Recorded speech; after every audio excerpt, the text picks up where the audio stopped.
Yo, fellow moviegoers,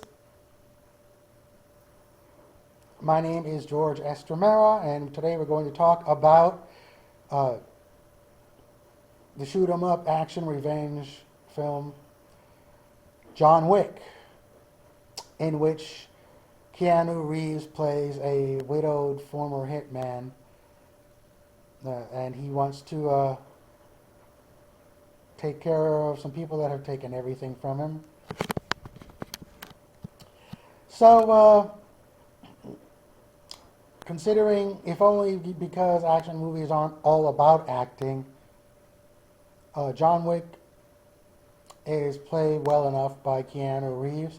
A lot of people complain that, uh, about how wooden he is, about how you could say a lot of people think that he has all the acting range of a drugstore Indian. And well, but it fits well enough in here. And plus, the direction and the dialogue are a great help. And speaking of the dialogue, the dialogue is dialogue. The dialogue's important, and as it is in any movie.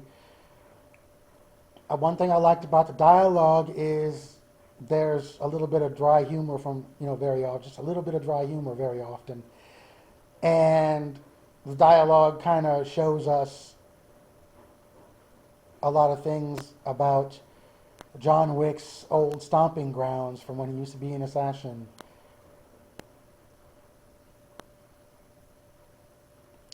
There's a lot of sort of clever and sarcastic and dry humor dialogue that reveals things about, that hitman world, that assassin world that John Wick comes from.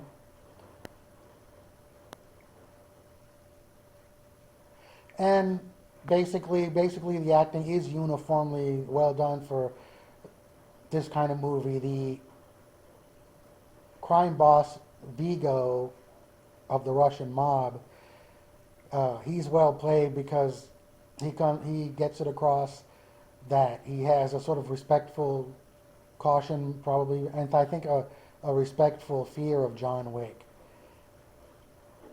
And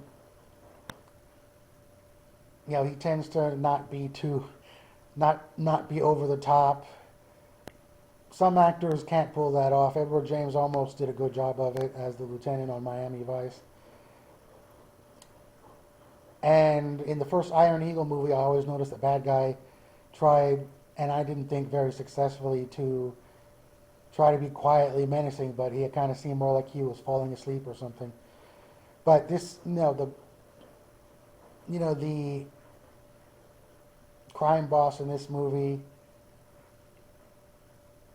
The crime boss in this movie is, underplayed for an action movie, and that's great. I also thought Adrianne Palicki was a big standout, not just because she isn't bad looking, but because she's a little bit flirty with John, and she's kind of sexy and all that, and she does a good job with her strong female character, you could say. And the movie has its share of car chases, to be expected, and good dose of blood, which some people said was substandard CGI blood. It didn't occur to me, but since they could do everything with CGI these days, it's not that big of a shock. If I didn't think the blood looked right, as some people don't, then I might have thought, oh, CGI blood, but it wasn't pulled off perfectly. Anywho, John Wick, amusingly, is respected and accepted by many people, from his old assassin world, and apparently in one scene, even by the cops, which was kind of amusing. So, overall, it's highly recommended for those people who like action movies, especially since a lot of them are basically, a lot of them pretty much by definition are the same old thing. And not that it's a masterpiece, but it's a good, solid, shoot 'em up revenge movie, much better than your average Steven Seagal movie. So I would say John Wick is recommended. the musical score by that was co-credited to Tyler Bates is done well enough. It of course is a hip, ultra modern, basically, synth rock type musical score. The same kind of, I guess, a similar type of score to Jan Hammer's score, his movie and film scores. Not nearly as good, but well enough for background music.